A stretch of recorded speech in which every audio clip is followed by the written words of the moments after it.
Board games, board games, it's what we're talking about. Board games, I'm not gonna shout. We are starting off this streaming with a little bit of singing, and over to this side of me is someone who has appeared previously. They are excellent at marketing and teaching, so that this knowledge they're bringing to us all you can lose, so that time is something you will not lose. It's all about the brand management today, where you can think about how to present the games that you want other people to play. Board games and brand management is what we're talking about. Board games and brand management. I'm not going to shout, hey, good morning. And it is Bezzy Bedtime Board Game Bladder. I am Bez. It's his bedtime in New Zealand. And yeah, that's it. And coming up today, we are going to talk about brand management with Dina. I just realized that, lots of the people that have on this show, I have their full name, and then it's like just Dina. And I was like, hey, is that appropriate? Because like that's kind of singling you out. But then there's no one else on my show that I've ever had, or even that I know of, that's called Dina. So like, I mean, maybe that's like you are the Dina of board games. Yeah, that's kind of like my brand, right? I'm like, oh, did you see the thing with Dina? And everyone will automatically know who I am. And Yeah, I, you don't need to say 2 Dina weeks ago, yeah, Ramsey. you don't really need to, because this is literally just me. And hello, good morning to Alex, who's really excited to see one familiar face. And single name brands are the strongest ones, says Alex. I mean, I'm going to admit, Alex, I Yeah. mean, if so, maybe I should start calling you Aquasulis if you want to go with this, because I don't think you can be the only Alex in board gaming.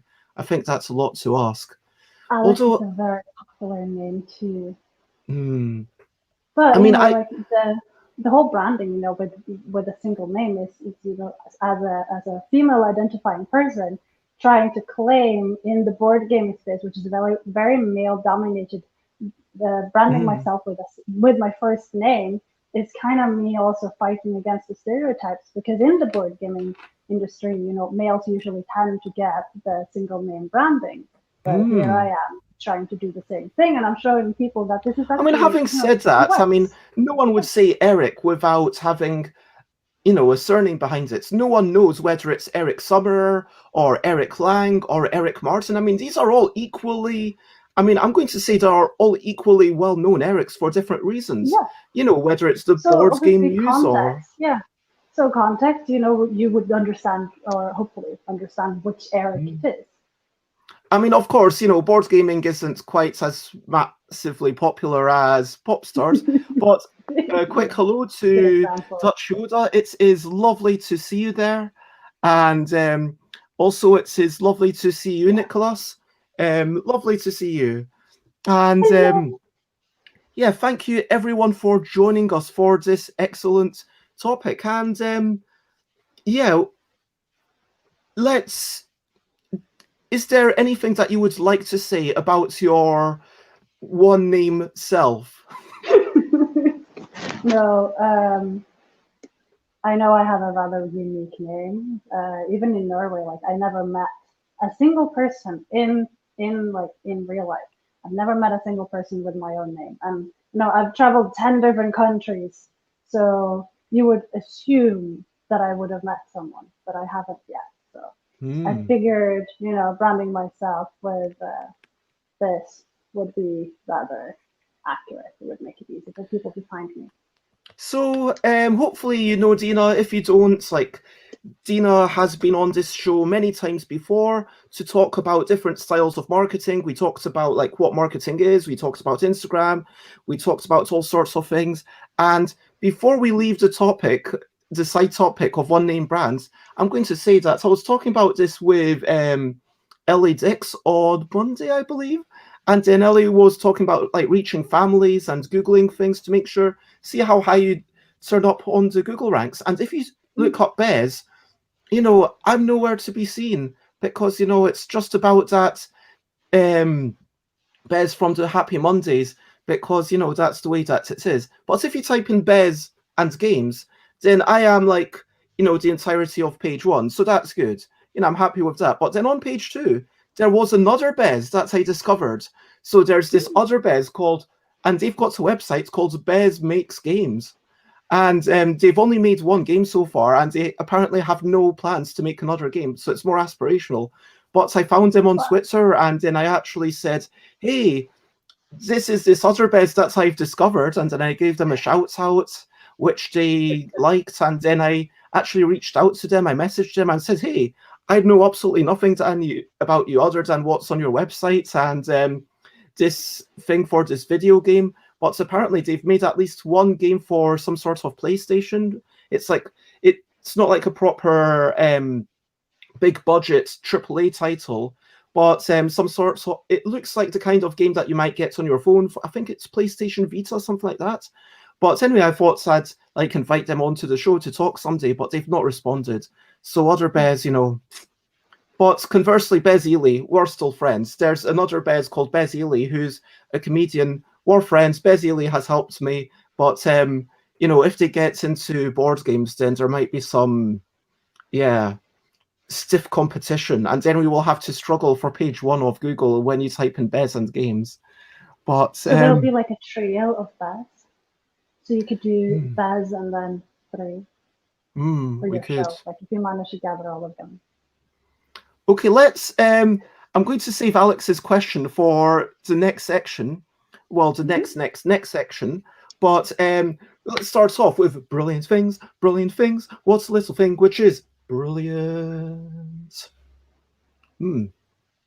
I am going to talk about sorts of open shirts. Okay, so things that just hang loose. Like even if it's a coat, even if it's like a bit of a shawl or a cape, or a shirt where you just have it open, because sometimes, a t-shirt isn't quite enough.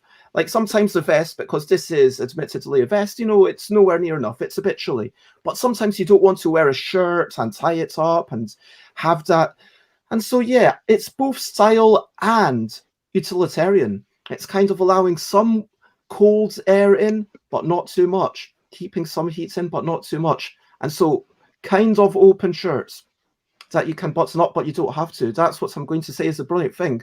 Are you down with this?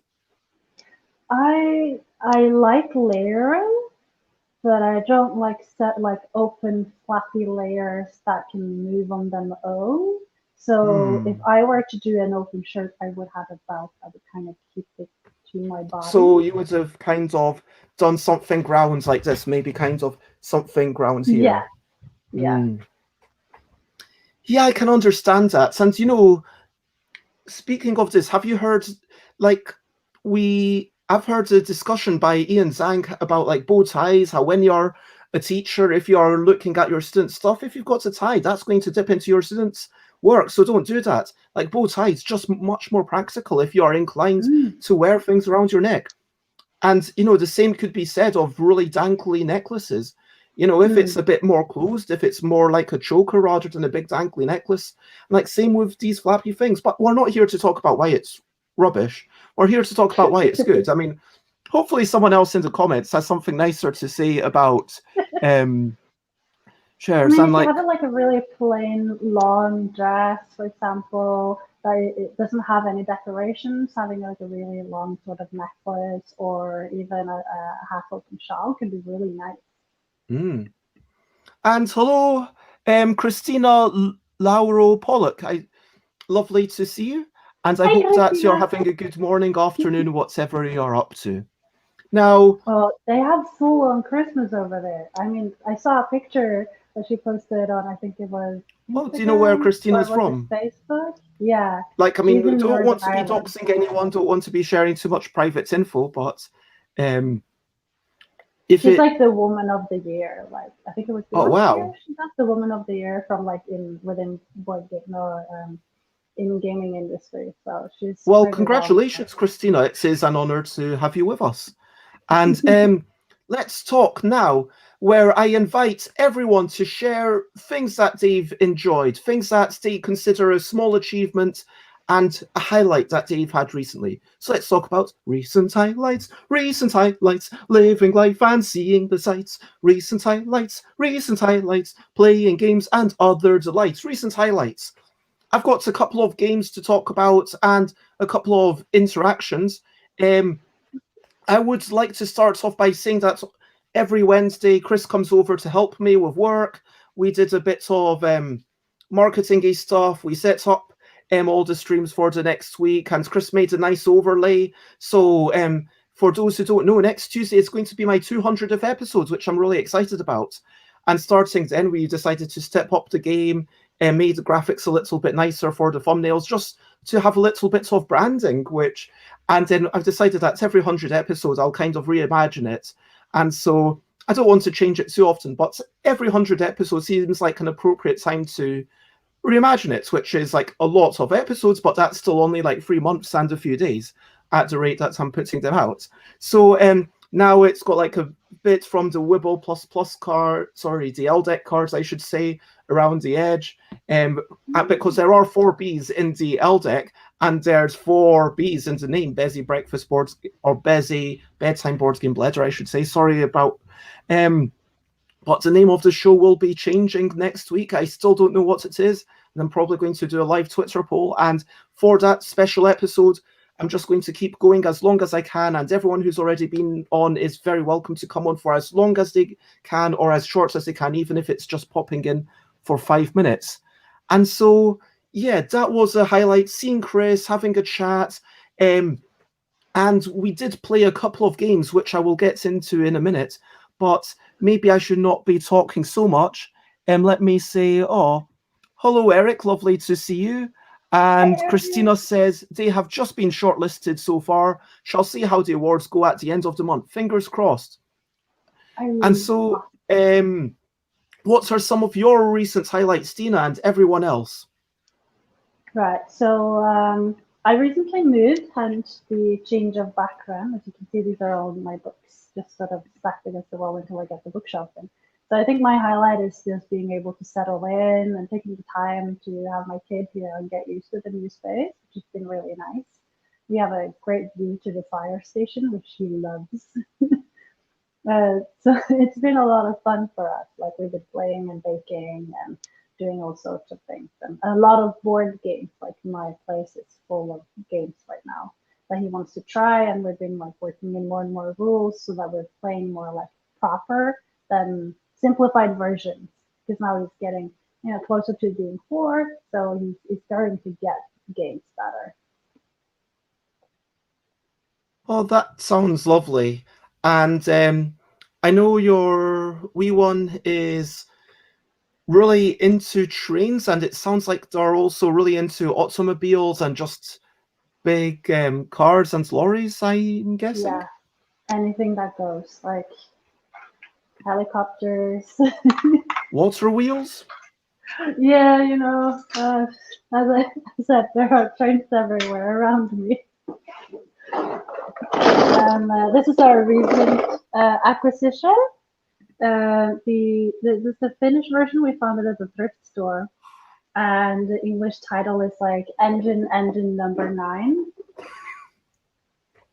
There's just these Nice. really small trains inside with like a movable plates are moving around. So you have like you start and then you're supposed to go all around, and there are So is this a these plates that shuffle competitive around. game with not too Yeah, much interaction? that's very competitive, but each move that you do it changes the board Oh for wow. everyone. So it's yeah, it gets kind of intense. And the game goal is to get 3 of your trains into the goal. So it goes on for quite some time. And there's like kind of like an expansion within it, so you can play with more advanced rules that let you change up even more, where you can move the placement tiles for how the That train sounds continues. amazing. Yeah, It reminds me of so there's like Labyrinth, where maybe the shifting of the tiles isn't exactly the same, but it feels like yeah, with everyone changing the map for everyone, and it could that even be something that adults would get some joy and fascination out of. so you can basically force change.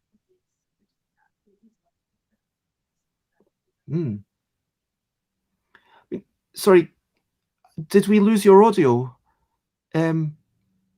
Whoops. Don't know if something got unplugged there. Um, Try speaking and I'll let you know if I hear you. I'm just going to mention the two games that I played, and if I hear you talking, then I will let you know. But I played Ticket to Ride London again, which I'm continuing to love, and that's yeah, I was playing white. We have lost two of our white buses, which is why there's one replacement in the thing, and also had to use one red. Um, there's a good amount of luck, but I did win twice, so my ego wants to say, yeah, there's no luck at all. But yeah, it's just such a lovely game, and I feel it's a little bit more open than New York. It's not quite as brutal, and it's just a really nice family thing where everyone's able to have a bit of fun. We also played Imperial Settlers, Roland's right, which let me get rid of this screen. Sorry about this. Sorry, Imperial Settlers, Roland right. So I'm just going through the solo mode, and obviously I wanted to play more games than other people wanted to play. So I'm on. I start. How many did I? Oh wow! It turns out that I played like from 6 to 8. So every single sheet of this 48 sheet pad is unique. So every time you've got like different buildings that are kind of helping you get those resources that you want to go up on, and you've got to think about how you are going to get these with the main sheets, and the main sheets is where you've got to base number of, okay, this is where you're harvesting stuff, this unlocks stuff to harvest, this is where you use those things for points.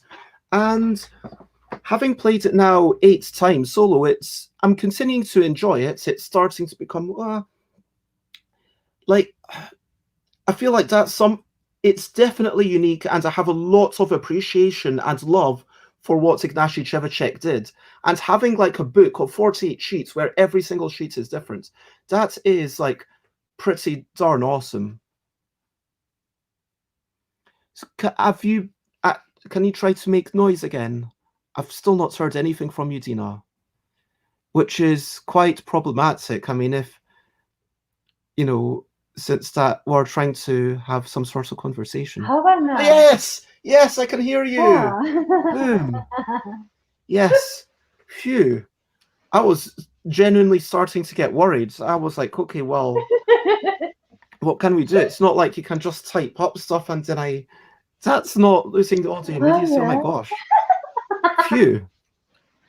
So one of my recent highlights was being able to hear Dina again.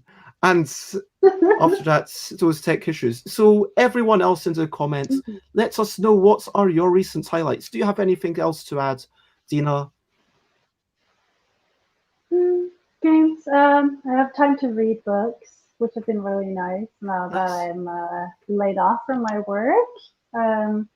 Just take a couple of days to figure out what project I want to jump on next.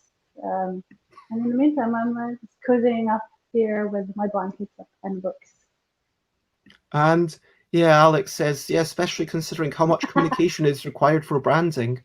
So I mean, yeah, it's like 1/5 of the entire thing. Our final section before we get to the main topic is questionably quick questions. So in the comments, feel free to tell us, what is a game that you've enjoyed? What have you been enjoying recently? But also feel free to turn it around and ask any questions that you would like of the person in the hot seat, which is Dina, the questionably quick questions. I'm totally pro at these now. Okay, so you say, but Alex is going to come up with. So, Mm, first mm, question: Dina Asher-Smith is a British world champion I've heard sprinter. about this one, yes. So, But I have you don't met? follow sports. No. Okay, so you were not even aware of Dina Asher-Smith. I've heard the name, but there is a sprinter that has Dina. Hmm. And that her actual name is Dina, so she's not just faking being a Dina. But I don't watch sports, so it was just How mentioned many in a Dinas do you know? reply. Actual name Dina's just me and this person, and there's another one that I saw in a Facebook chat somewhere. Hmm. So I So it's know not a like common name in Finland. no, no, and it's not a common name in Norway either. Okay. Oh, Or I yeah, do normally ask, sorry, where exactly are you? Like which city, country, room if you want to go that specific, and what time is it? okay. I am in the living room. It is 12:22 in in Hämeenlinna, South Finland. So I moved from North Finland to South Finland. So it's Hmm. quite mild and everything is grey all the time. But I am from Norway, in a small town called Arendal, or Arendal if you're into Disney with Frozen. So is there a big difference between North and South Finland? Very much so. In the north, there was snow already 2.5, 3 weeks ago. And here, the weather is a lot more gray and it's more affected by the coast because the coast is also closer. And the stream of the Botnia takes in a lot of rain. Hmm. Quick, hello to Halibut. It's lovely to see you in the chat. And no, you've often said bye bye at the end, which is lovely to kind of see you pop in. And thank you for joining us and for the question. And asks, are those books behind you? And can you recommend one of them? Yes, they are books behind me. I will shimmy further back. If we want romance, I'm currently really enjoying An Extraordinary Union by Alyssa Cole. This is Hmm. said to be one of the best person of color romances. So I acquired myself like the top 10 list because I wanted to check them out. And yeah, this is so good. It's absolutely brilliant. If we are wanting something more fantasy, I thoroughly enjoy.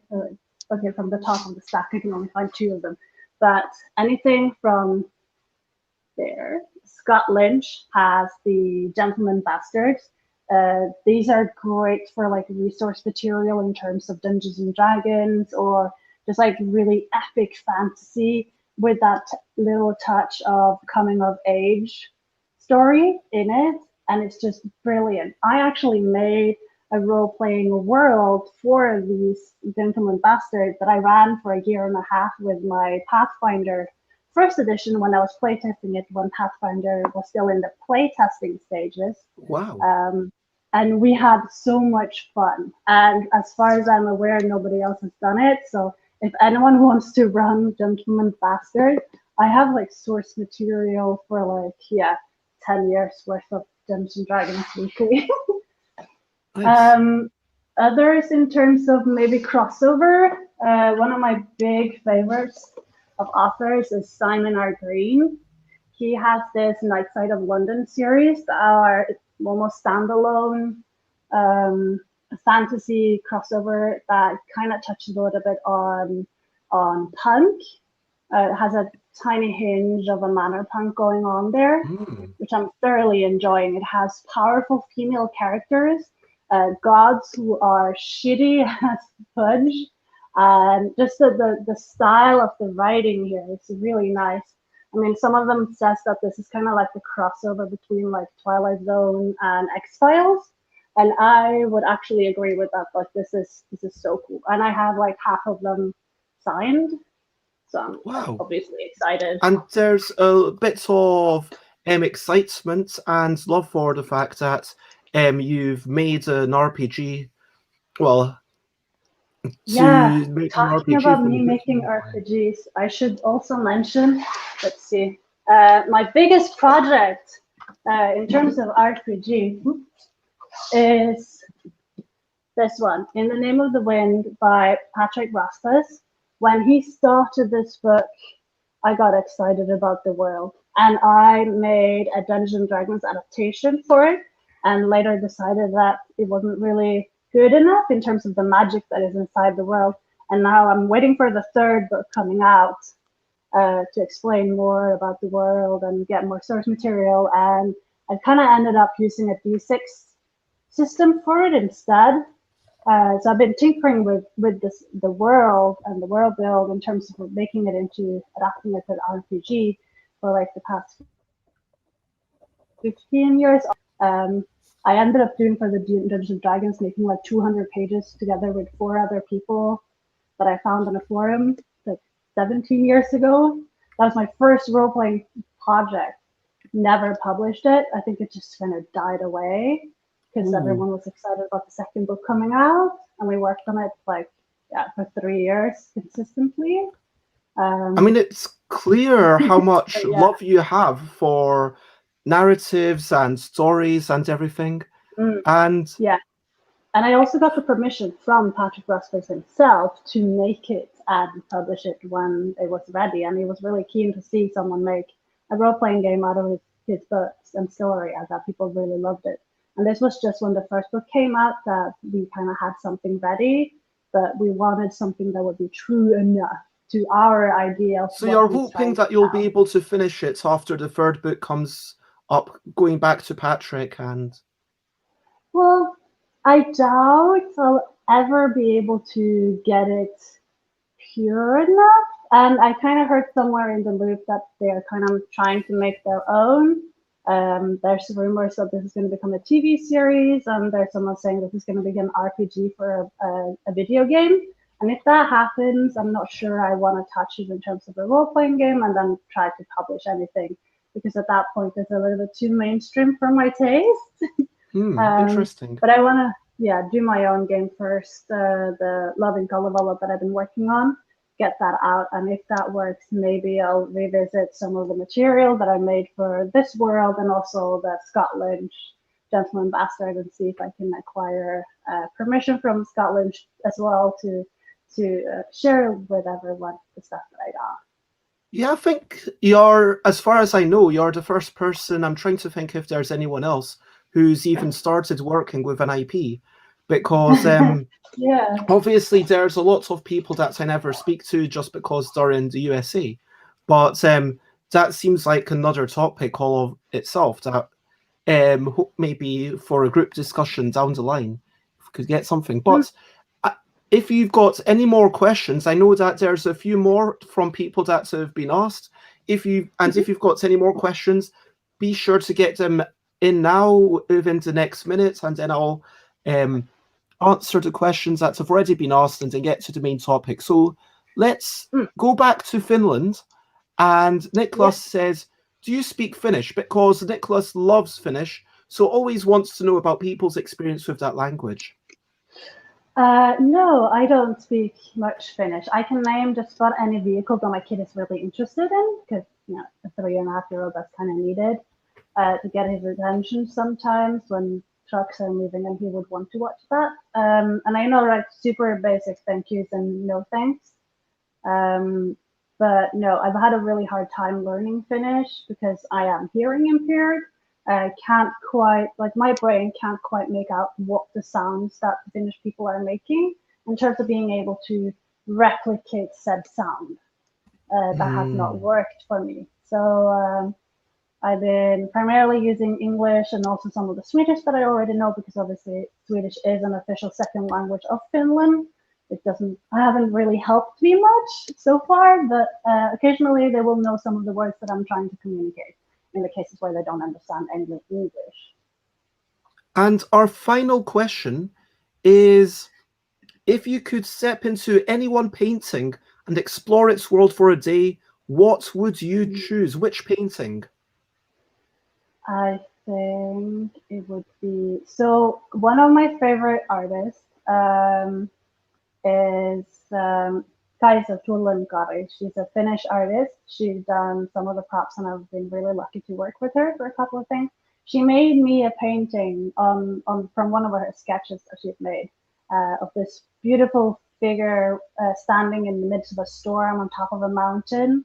And I love this painting. And there's something, ominous about the area that just really intrigues me. And yeah, I would love to just jump in there and just yeah, where is she going? This character in this painting, I think is absolutely amazing. Just some of the things I will see is just yeah. But in terms of more popular paintings, I think the Midnight Diner. There was someone who made a variation of Midnight Diner called Waiting for Edward, and I ended up buying a copy of Waiting for Edward. That was my first commission painting because I really loved it and I loved the story behind it. It's like 1 hour before X famous painting series that was made a couple of years ago. And this person painted then this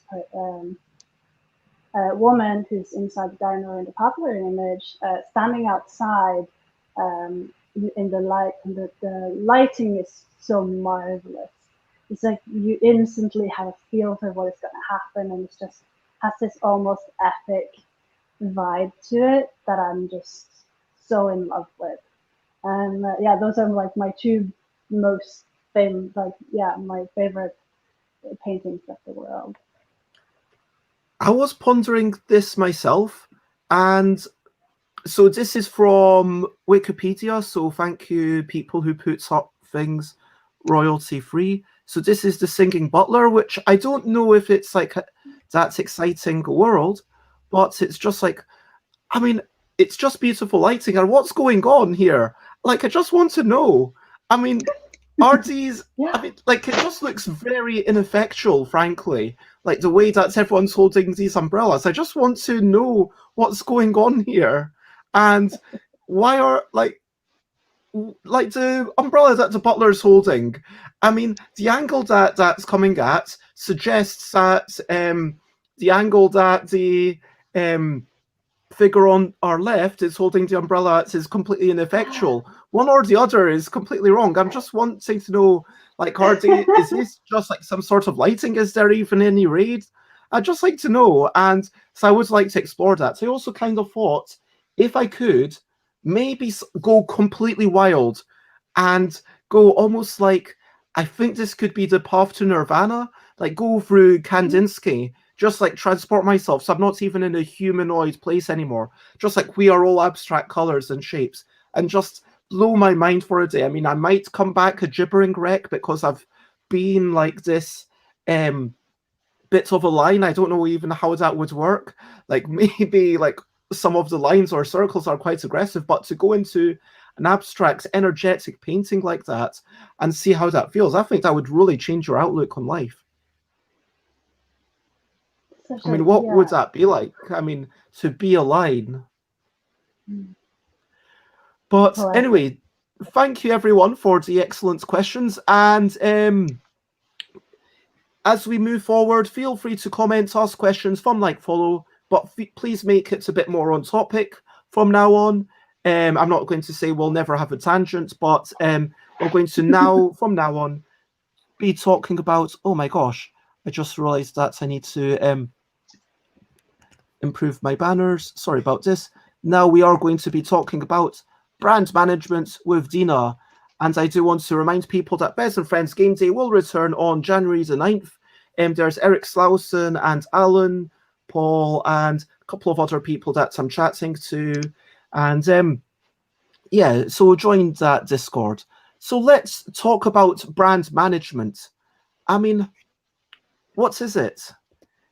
All right, so it's kind of like this journey that I am taking everyone and you, Buzz, with me with the ones that we're talking about. Because we started with, marketing and the marketing resources in terms of like all the things that you need to find, and also we've talked about social media management, and we kind of also touched upon content marketing a little bit in terms of consistency of images and how you are portraying yourself as a company. And I've mentioned that we need to do there's a lot of planning involved here. So I wanted to take kind of like one step back and talk about, okay, like what does that really include? Like what is it really about? And it's really like an umbrella in terms of like brand management has a lot of things underneath it. You have the business intelligence, the marketing automations, the customer relationship management, content marketing, social media, and marketing resources, as well as product information. All of these things are underneath the brand management umbrella. But really, it has to do, the pricing, your company name, the logo. It has to do about how you conduct yourself in customer service, the repetition and the product that you are taking out, and what are the benefits for that, and what is the impression people get when you're showing yourself out there. And all of these things come together in what is brand management. And it's one of these things that it can be so many things, really. So I thought, let's clear up that one, and then we can maybe continue back on the other topics afterwards. So this is kind of like us taking a step back and seeing the forest. So we've been looking at the trees, we've been looking at, okay, let's use this many hashtags on Twitter, this many hashtags on Instagram, and like, okay, this is the regularity of posting, this is kind of what you want to be doing, looking at your images. So brand management is kind of like the umbrella term for how you want to be seen. Yeah. And it's with personal brand management, I guess, as we talk about this more and more, and for sure at some point, I would like to get a little bit more philosophical and have a group discussion about, the masks we wear throughout our lives and, the way that we choose to present ourselves. Because in as much as we choose to present companies and maybe our own personal companies or our own personal, sorry about this, just a cold, I do believe. But yeah, we choose to present ourselves a particular way. Do you know what I mean? Like when we step into our workplace, we have a certain amount of professionalism. But when we are showing ourselves on social media, we need to be aware of who might be looking at that. And do you think that brand management applies just the same to our own personal lives as it does to a company? You can have a personal brand, definitely. And I think a lot of these things can be seen when it comes to, how we want to be conducting ourselves as people between other people, because it has a little bit of the same thing. What is your own value? Like, what do you value with yourself? What would you want other people to value with you? What sort of impression are you trying to make? Like, I usually on all these, like, I wear gray because I don't want to be not distracting. I use a lot of gestures and language with my hands, as well as looking into the camera, that sort of thing. It has I want to connect, and you want to connect in the outside world with other people. So absolutely, does it kind of reflect a little bit on how we are as people, as well as how we do as brands. And those two things can be very different to each other. Because obviously you're going to have some sort of emotional currency between your friends, but you don't really, as a person, want to think about the emotional currency that you have between your other friends and how that can be utilized in terms of marketing and outreaches, and what that does to how you are perceived among your friends. It kind of can make things feel a little bit iffy if you think about it that way, but they do definitely apply. I mean, for sure, when you boil things down to a number, and I say that kind of thinking of the parallel we can draw with an ortho game, like when we consider a role-playing game or a story game which might not have any scoring system. Like I think officially Rory's Story Cubes doesn't have any scoring system, but no, for me, I actually, maybe because I'm extra competitive and I like to have, okay, at the end, everyone's going to use two hands and point at two other people, and we'll just decide who gave the best story. And it's just kind of Okay, you gave the best story and kind of feeling, I guess that also has the line for saying, oh wow, my story wasn't good. No one voted me. That's a bit sad. And Mm, but like yeah, it is kind of almost inevitable that everything can be measured to some degree, but in measuring something, you're then making a clear choice on how do you measure this thing, because it doesn't necessarily need to be how much money did this make. It can also be how much social good, but like for sure, the whole brand management, and we're not here to talk about the evils of marketing or how marketing can be icky or whatever. But for sure, even like more and more I realize it is, even if this is your hobby, even if it's purely about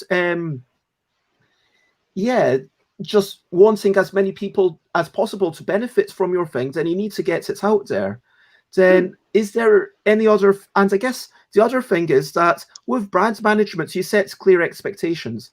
Like if I am saying, okay, this is a childlike game, this is a game that's easy and accessible, then thinking about how the box kind of cover looks and thinking about mm, all the box arts, how everything ties into it. Like hopefully someone looks at that and then they say, oh, there's a tree, it's kind of hand drawn. Okay, this is probably basically from it's handcrafted. There's a bit of personal pride to it, and maybe it's a mm. word game because there's a lot of letters on a tree. I don't know, and they would be correct. So that's what and trying to set expectations so that you can meet them correctly. Do you have Yeah. any other kinds of reasons that brand management is a great thing? Okay. So you have something you want to share with someone. With brand management, it gives you the tools and the resources in order to create pillars for your company.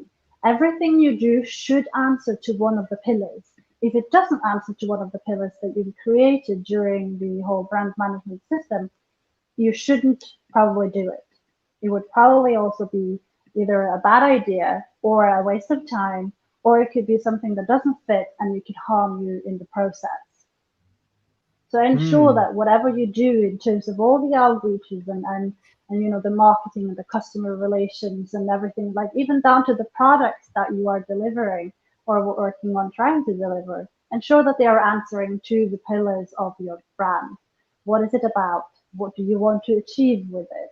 And if it can't answer directly into it, you should probably not be doing it. So I think brand management is really good in the sense that it really structures what you're doing. It gives you something to answer to for the things that you're spending your time on. Because nobody wants to waste time on following whims or being disorganized and being thinking like, oh, I'm not doing this. I haven't done this first. I haven't done this.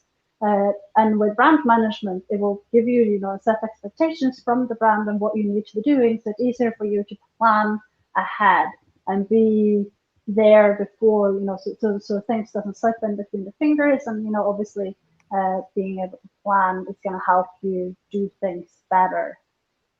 It's going to create that sort of consistency that we have talked already in the social media management and the content management.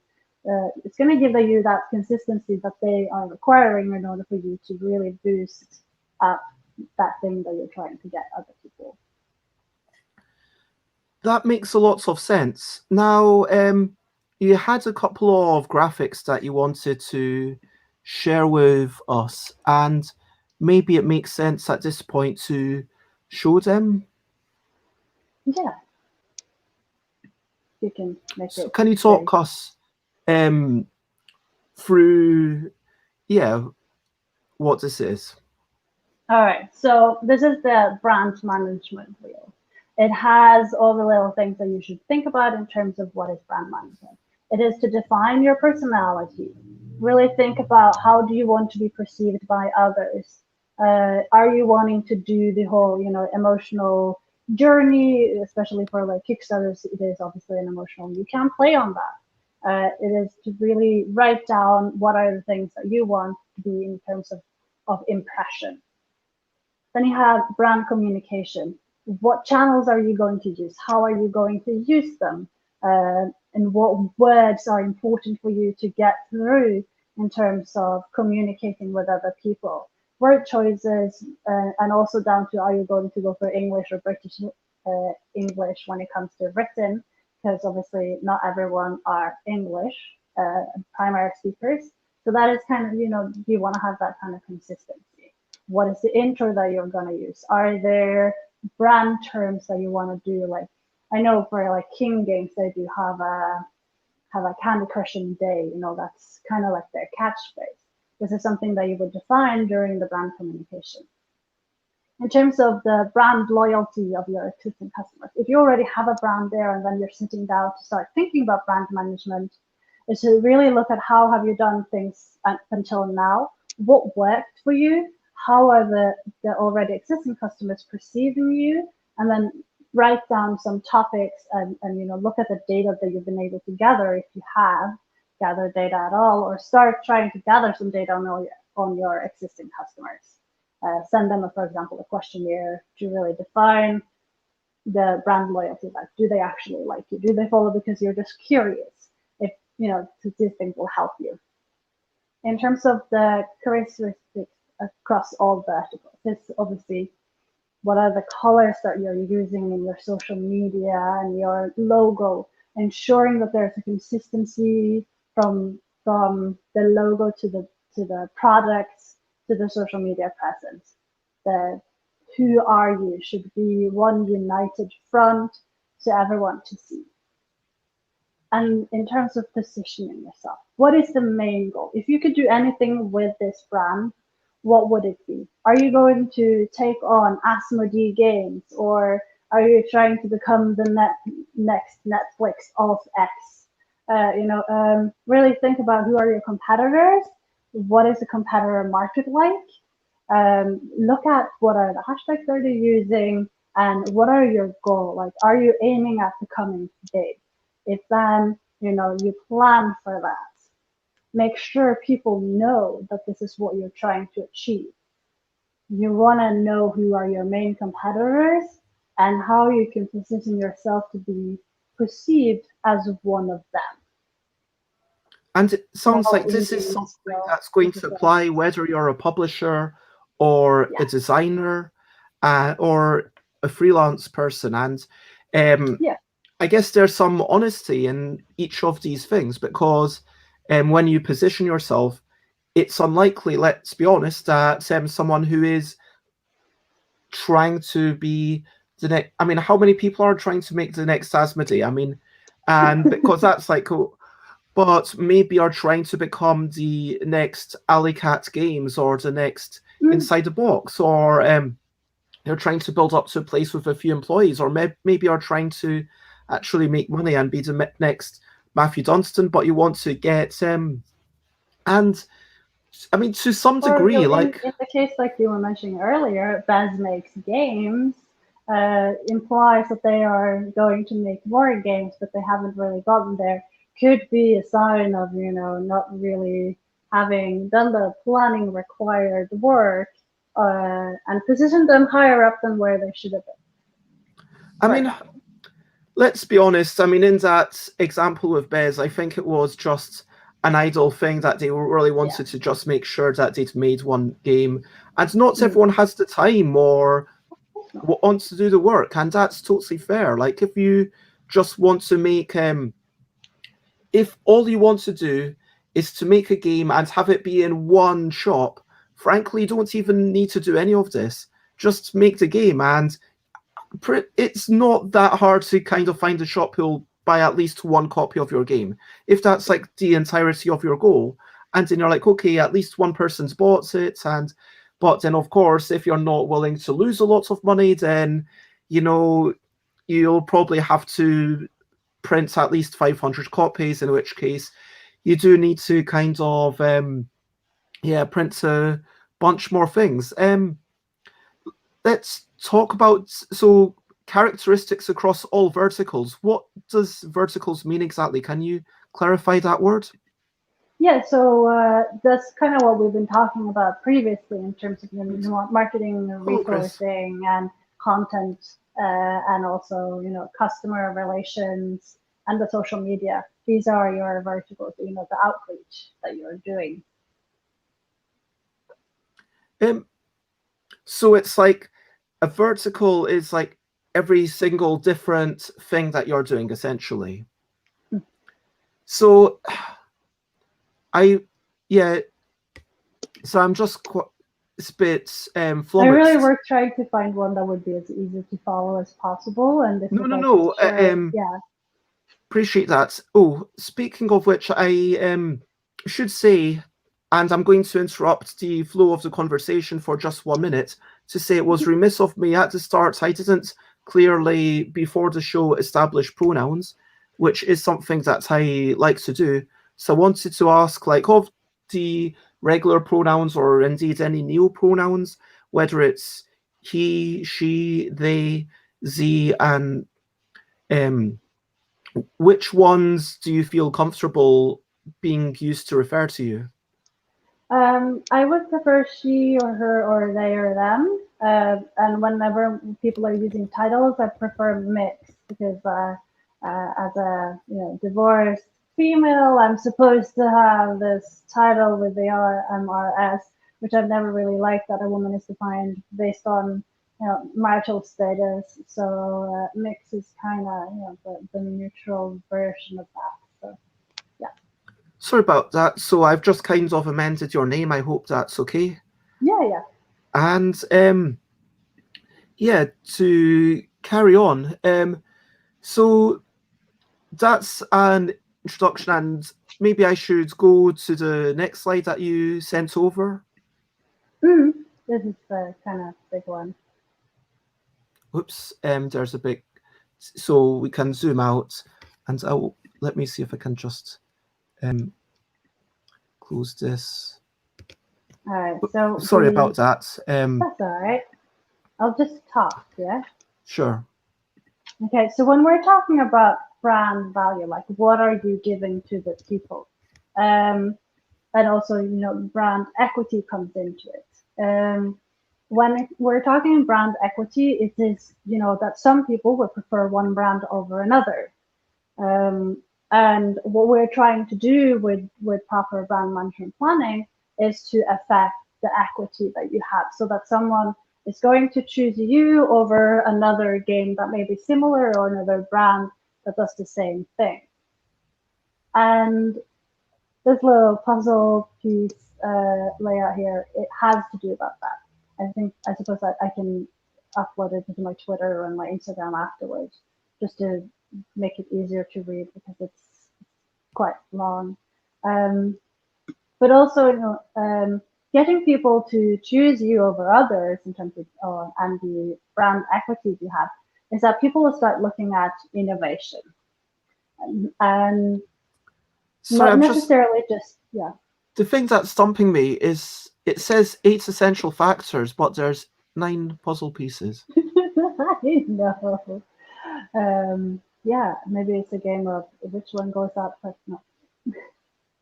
Which one is not an essential factor? That is a puzzle for us. Oh, wait, brand equity, okay, is in the middle. Yeah, I get it, okay. Yeah. Sorry about that. I was being slow. Okay, there we go.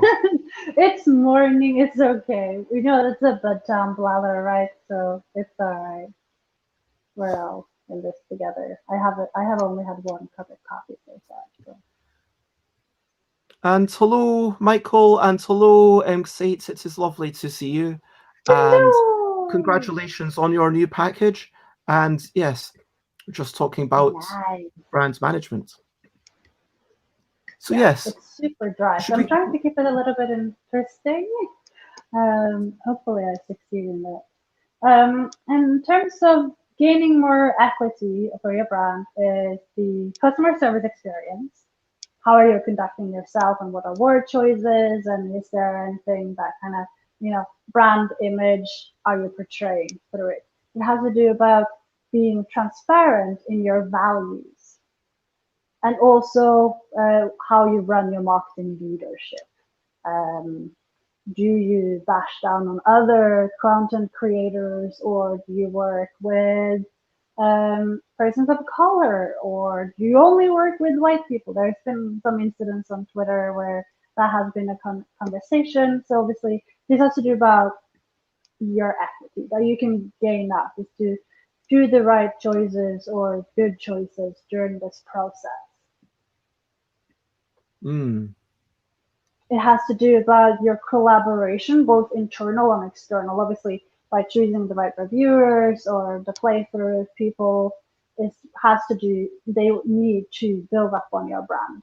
They have to fit your brand so that there is a sort of a unity through it. When you're doing influencer marketing, you want people to play and interact with your game that kind of fits on your brand so that they are boosting you and also their own presence. And it's really cool because you need to start looking at their followers and what content is the content creator pushing out that is resonating the most with them. So by doing good collaboration and thought through collaborations as a whole can really help you raise your brand equity, which again is going to reflect in higher profits or whatever else it is that you are trying to do with your brand. For me, my brand with me doing marketing is to have more conversations with game designers and publishers and help them get better at doing these things. For me, brand equity would be more conversations and more interesting conversations. For a publisher, it's probably going to be acquiring more games for their company or get to work with interesting game designers and so on. It So, has to do, yeah. no, sorry, carry on. Question first, maybe. I'll get to the next cube. I was just so kind of to look at this. So awareness is basically just making sure that other people know of you and making sure that you're getting your name out there somehow. And that might be just communicating with people, putting out content, sharing things, getting your name out, being part of a conversation. And also the yeah. And also, sorry, what was that last part? Yeah, and also the community. Becoming a part of the community will help you with this. In terms of the awareness, like, hi, I work for this company. This is what we do. You'll often see some of these kind of posts on board game groups or on Twitter and Facebook and Instagram, where people are telling you that they, as a person, and you might already like that person or not, and maybe you're not even familiar with them, where they are, saying that I work with these people, I like this brand. I mean, and that awareness is, we've already talked quite a lot about, how to gain awareness and community building for and sure. social media.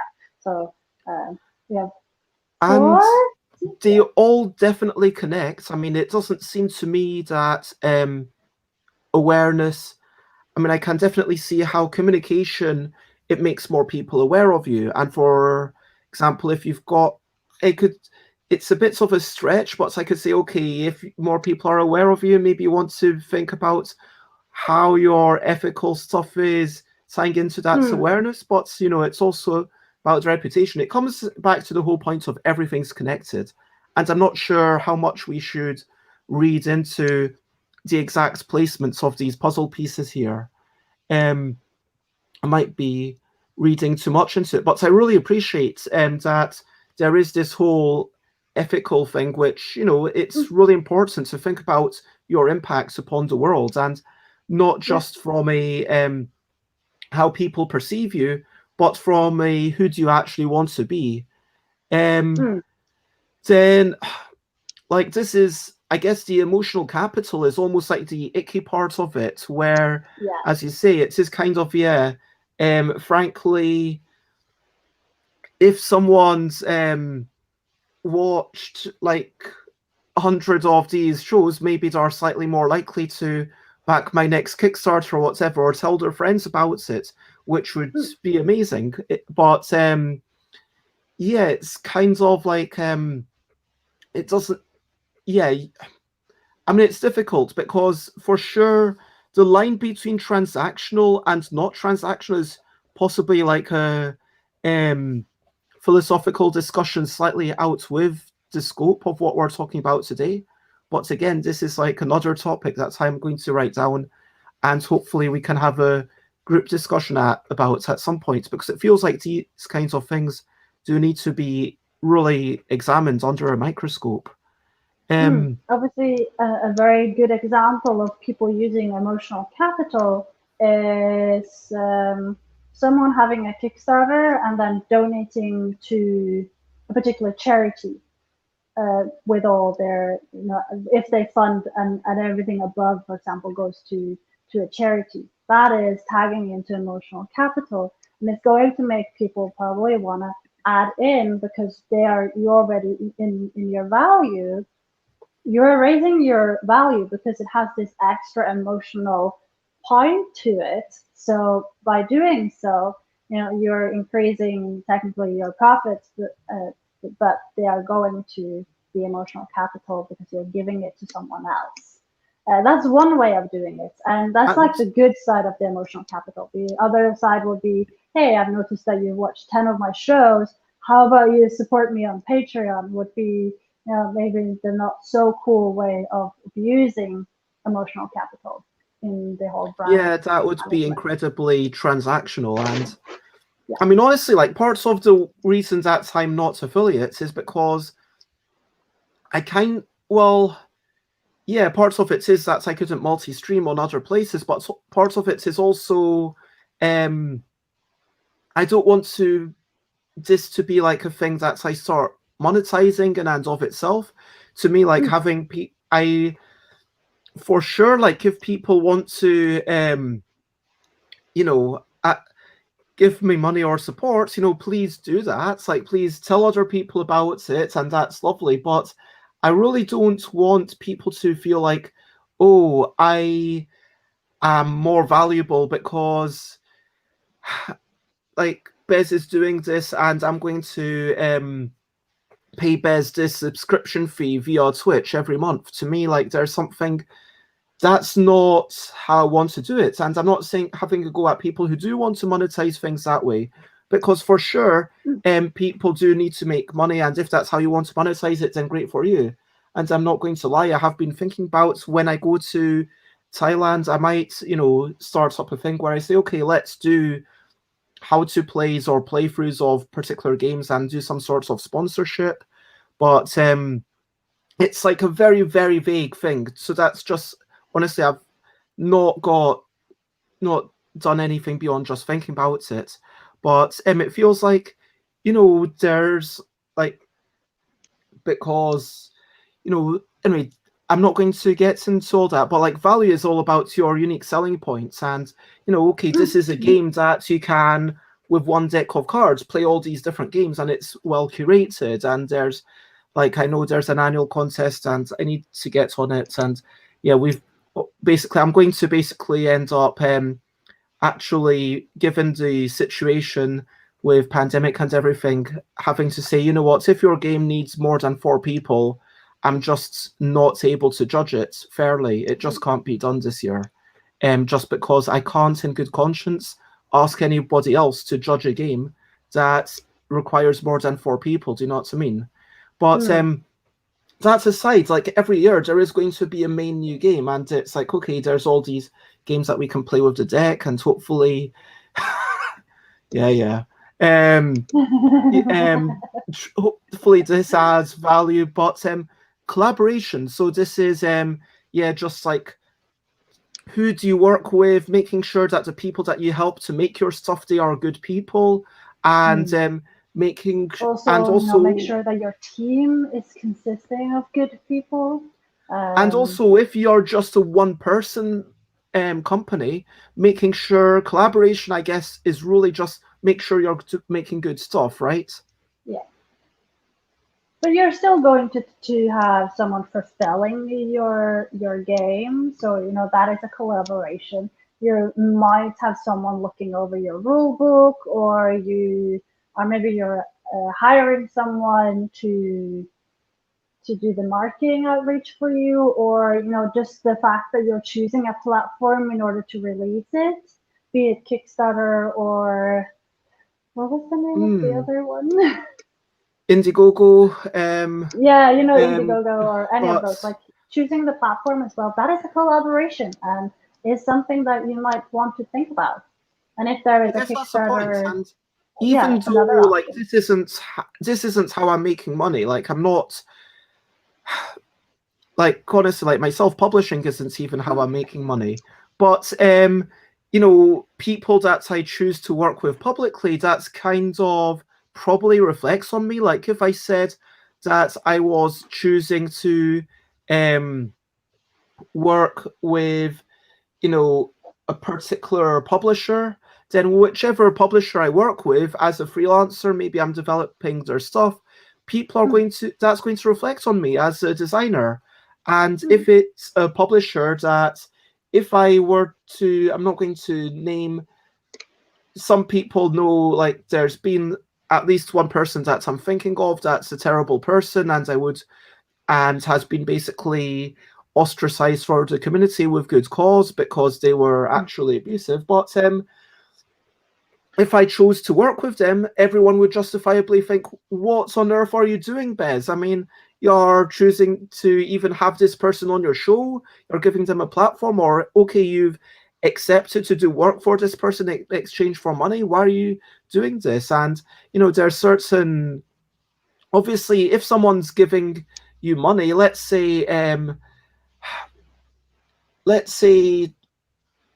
J.R. Honeycutt, I'm just going to say J.R. Honeycutt, from what everything I know, they are, someone who did go off to abuse women. And I'm not sure if there is truth in the all press is good press just by mentioning them. That's given them more awareness, which is a bad thing. I don't know. But look, if I were genuinely starving or like in a situation, like everything's a line. Like if I had Hmm.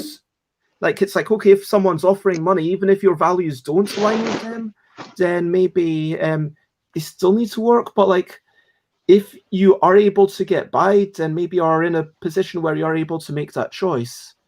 um yeah, Yeah. how much can it hurt a games company if they work with a designer or streamer that later turns out to be a bad person, asks Sate, i.e., That's a, having the name of yeah. someone known for sexual misconduct on the game box or being hyped by a social media person that then says things on their stream that are racist, sexist, otherwise horrid, and not part of the company's values.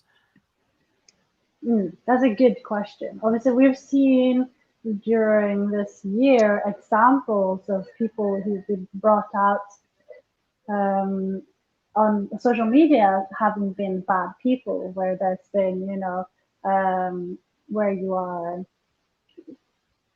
stating to the public that you're not going to give money to X company because of it. Their association can definitely hurt a brand. The question is their product still on the market?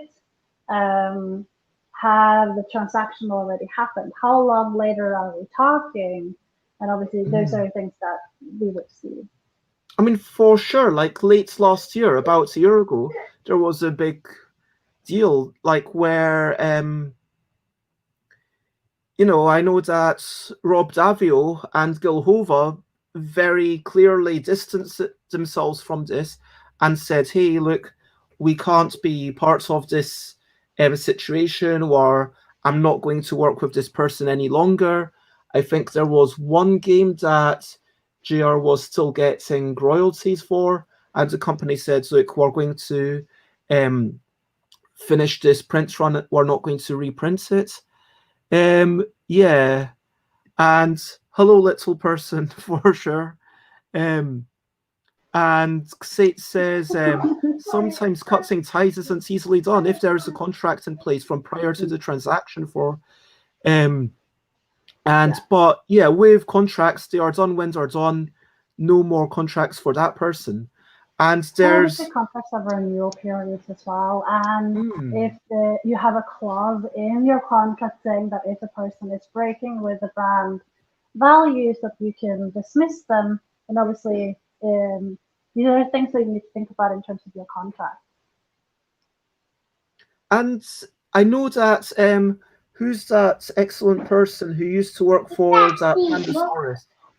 Jonathan Gilmore. That's the excellent person who used to work for. So yeah, Jonathan Gilmore has this in all of their conduct clauses in their contracts. Like they require that the publisher, that if the publisher does something incredibly against um, Jonathan Gilmore's values, obviously Jonathan Gilmore is in a position where, you know, they co-designed Dead of Winter. They've worked on Dinosaur Island, you know, they are kind of a big name at this point, and so they are able to make this kind of stuff.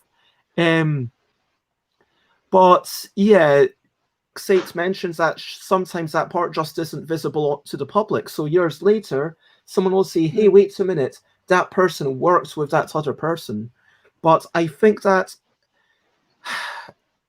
you can't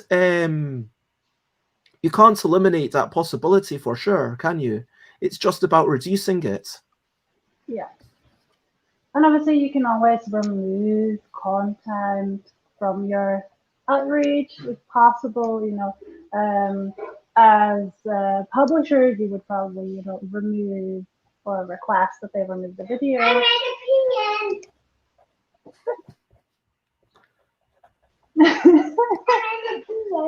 That's cute. Yeah, so you would do those kind of things. You would ask them to remove because you're not really wanting to stand for them anymore, or you can remove it from your own website or and stuff like that. If it's someone as a content creator has worked with, you can remove the video where you are endorsing someone, or you can also withdraw statements and make a video about that as well. And yeah, what's the effect for the bits until you can change things? I mean, it's going to depend so much on the exact situation, isn't it? And for sure, I don't understand even the value in worrying too much, because like surely the value is in how can we minimize the chances of this occurring? How can we reasonably look at the people and make sure that their values align with our own? How can we do a little bit of investigation, not necessarily to a creepy level, but yeah, you do need to do your due diligence with the people that you've chosen to work with. I am going to have, I can't remember when, Matthew Dunstan is coming on next week, I want to say. Oh yeah, we're going to talk about actually making money as opposed to not making money. But Matthew Dunstan has done an incredible amount of collaboration. And so I was thinking that after they've come on themselves for a bit, I would really like to talk with maybe Matthew, Alan Paul, and someone else, maybe two other people about collaboration. And this is definitely, I've written it down so that that can be part of our discussion. Sorry, this is so unlike who Matthew Dunstan is. Matthew Dunstan is not the king of controversy. Anyway, Michael says, the effect is divisive for a small section of the industry. We are a niche world at best, but some people will immediately cut ties on discovering controversy. And I think that, you know, for sure, when last year it came out that someone had been a horrible person, it wasn't about who had been working with them before. It was who was willing to make that statement to say, yes, we have worked with this person before, and no, we're never going to work with them again, given all of these things that have come to light. And we are going to listen to victims, we're going to believe women. And yeah, it's like, anyway, sorry. So going back to that collaboration, it's not just about ethical values, which kind of goes into this whole legal and ethical decision making, but also that collaboration, that they share those values and that they are good people. And I guess that goes into the reputation. Reputation and, you know, the emotional capital, because if you are being one of the people who are really early on saying, you know, this person is a bad person, we're never going to work with them again, you're going to gain into a lot of emotional capital. Like, for example, I saw during the first round of Black Lives Matter, when people were posting the black image, a lot of people were trying to tap into the emotional capital by also pushing their brand by adding logos or, um, we support, but also here is our stuff kind of post on the social medias, which is, um, not really fitting in with the ethical decision making, or maybe for them it did because they were thinking more about the value points and not the ethical and emotional capital that they were doing, and also thinking that they would support an awareness. So there's definitely, a balance here that needs to be taken into consideration, because those people who posted during Black Lives Matter trying to also push their brand was trying to raise awareness, but instead they ended up tarnishing their own reputation. And before we move on to strategy and then on to the next slide, I say I'm I kind of see where you're coming from, because for sure I have been blocked by people. There are multiple people's whose accounts I go to their Twitter accounts and I just can't see. And I'm going to assume that that's because of someone that I happen to be following. And but being blocked by someone on Twitter is really not the same as being blacklisted, because I've got a situation where someone has me blocked on one account, and then they are following me on another account, and both of them are run literally by the same person, and that to me says that it's one of those chain blockers where they are blocking everyone who's following someone. And but look, when if that were true, there are people who have made mistakes and there are people who have forgiven them. There are people who have worked with problematic people, then coming out and saying, you know what, that's okay. And there are people that we say, okay, it's not about forgive and forget. It's about, okay, people do forgive, and some people will have long memories. Some people will block you and you'll always be blocked, which it feels kind of alienating. I'm not going to lie. It's like, oh man, now but yeah, I don't know how we can. This feels like we're going out of the thing, so I'm just going to acknowledge everything in chat. Michael saying most people will not be aware of bad stuff happening; they just care about the game. Most purchasers don't care about values that much. That's capitalism, baby, which is really a sad thing. But it's to which Sate's response, maybe. I received, and it had that person already mentioned name on it, and it made me really shocked. And I actually wrote the publisher to ask about it. And I would be interested to hear about this maybe privately, because I would appreciate it if maybe I can just. I'm not going to say I'm ignoring this, but just for the next 40 minutes, if we can sort of get back, because I know that Dina has a lot to cover. And so, but I do want to kind of make a point that if people flag up problematic stuff, let's just at least acknowledge it, even if we can't really delve into it. So thank you everyone for this discussion, and Kate, feel free to hit me up on Skype or Twitter. You know a million ways to reach me, so yeah. But strategy. So Bran, So yeah, in terms of the puzzle, I think we've covered most of them except from, like, I wanted to do a summary of brand value, because I think that one is really important. We can all imagine how communication and all the other things are fitting in, because we already kind of covered them in the 4 previous shows where I have been a part of, where I've been, where we basically covered most of this already, which is why I thought this topic would be good, because then we're closing the whole puzzle. In terms of brand value, it's you want to think about the value that you as a brand is pushing out, not just because of the return of interest or to raise more money, but you want to think about it in terms of planning and like fact out the brand that you're having, and for delivering your promises. Because not delivering on the promises that you as a brand put out, say we're going to deliver X Kickstarter game and not do it for 3-4 years, for example, that hurts your brand value. Or not being good enough in communication to tell people that there are delays. Those things really hurt your brand value in terms of continuing to see the return of interest of time and investment that you're putting into it.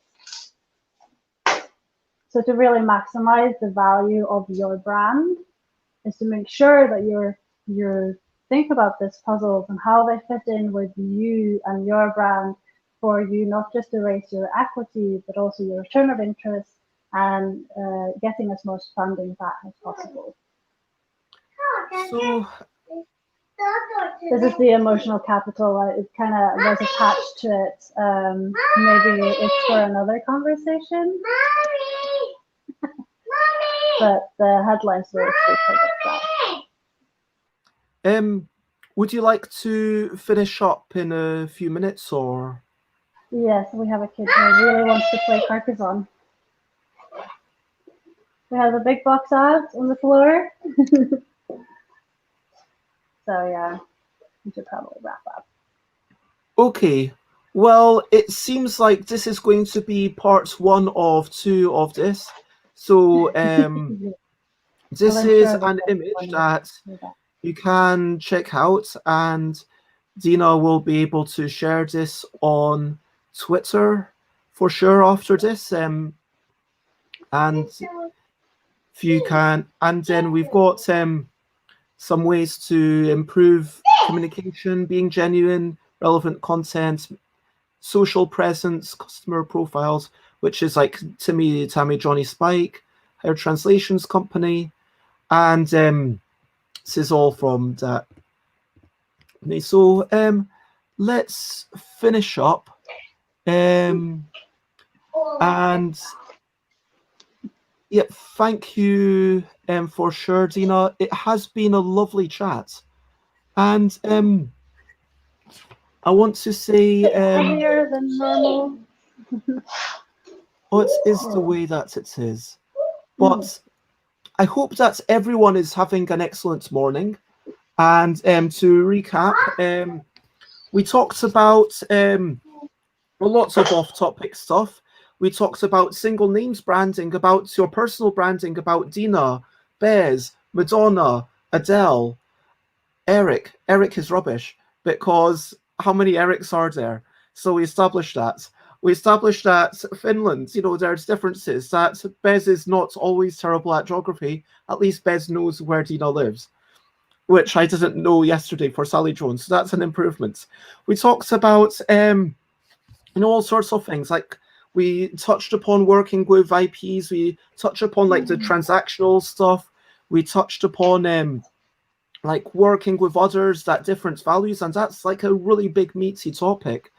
We went into what this even means, about the fact that, yes, there's these different parts of defining yourself, communicating that to other people, like, connecting with people and be like, what am I doing? What am I doing? Am I like trying to be Asmodee?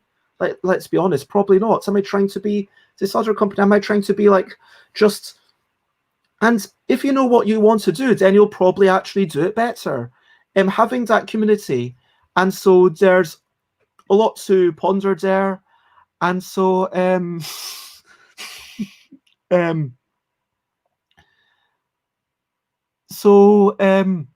yeah, I'm just laughing at the side chat. And yeah, do you have anything left to say for the recap wrap up? I could obviously say so many things. I don't know. Yeah, be good, Yeah, be mindful. Plan. And Write think about what you're doing. Down. Be mindful, yeah. If you want to check out more from Dina, then check them on LinkedIn, which all of this should be Oh, I didn't put it. Sorry, I'm going to do the Twitch again just so I can do everywhere else. Oh So yes, it's already in the YouTube description, and it should be on Facebook. But Facebook is a bit weird because it gives a thing for a description, and it's like the description goes away when the video after the video's gone live. It's really weird, I find. yeah, it So is. anyway, so you'll see all those links. There's LinkedIn. And you can check out all sorts of stuff from Dina. You can check out all sorts of stuff from me, from my main websites, bigcartel. To buy stuff. Twitter is, where I just post the most, and I'm not too mindful about quantity. Instagram, I'm trying to do it every day. See pictures of games. Twitch, I'm streaming every day at 10 a.m. YouTube for my old episodes. Discord, join it for the cat chat. Best and Friends Game Day will return. And thank you, everyone. We can, let's have Dina up until the end because then it's actually sad. I was going to quickly ask everyone else. Basically, thank you, everyone, including especially Dina, but also everyone in the chat, like wherever the chat is. But quickly, for just a couple of minutes, over to you. What are you up to? You can share something if you want to. So something that you're excited about, looking forward to. I am personally going to do more writing. I'm going to definitely have a walk. I've realized that it's a good, solid thing for me to do. And also Thursday nights, it's kind of another date night, which is going to be exciting, although it's basically just Mina's meant to make some food, which will hopefully happen, and then I'm in return kind of helping Mina with some menial labor, basically sewing and stuff, and we're going to be fixing some clothes together, which will be quite nice, like having a wee chat, and we'll do that. So, what are other people up to? What are you up to other than playing games? Yeah, I'm gonna play Carcassonne. We're doing the river expansion and the base game for now. We've been really curious about the I think it's Harvest Your wee expansion. your wee one is really advanced to be playing Carcassonne. Is that with the actual Yeah, adult rule? yeah, we're playing it completely. Like we just explained the farmers that he's been really keen on testing that out. So yesterday we had 6 games, and I'm super excited that he's he can do 2 expansions now. So we're gonna work up on our third. We'll see which one that's gonna be and how that goes. But yeah, and then I'm doing fun and time making dinner. Sounds fun. Do you want some tea? So just to clarify, date night for me doesn't mean that it's a romantic thing. It just means that we are doing an activity that we both take pleasure in. That for me is a date. So, Oh yeah. I mean, it's I a like weird the house language actually. because, like, actually, I realize that in the past I used to use date exclusively when there was a possibility of you ending up with kissing each other. But now I'm like, okay, no, there's no possibility of that happening, but it's just a shared activity that we're both taking pleasure in, and that's the purpose of it, to kind of build some sort of friendship, hopefully, because it's important to be on friendly terms with the people that you live with. And it was really nice to be able to play Ticket to Ride, and Zach was there. But yeah, Date but night like when it's like hanging out mutual, sounds yeah. unstructured. Like hanging out is okay, if it happens, it'll happen. If it doesn't happen, that's cool. Like for me, how do you call when you're an arrangement to have fun together? Do you know what I mean? So like Anyway, friends with benefits, where the benefits are mutual beneficial exchange. yeah, like this is I all would like call friends that with a benefits. date. What's this Yeah. all about? Like the benefits. Why is the benefits always meant to be sex? Like I mean, but that is Right? very much a I sexual. mean, Like it would be a huge benefit for me to just, have someone come over after kiddo was goes to bed and I could play board games. That would be benefits for me.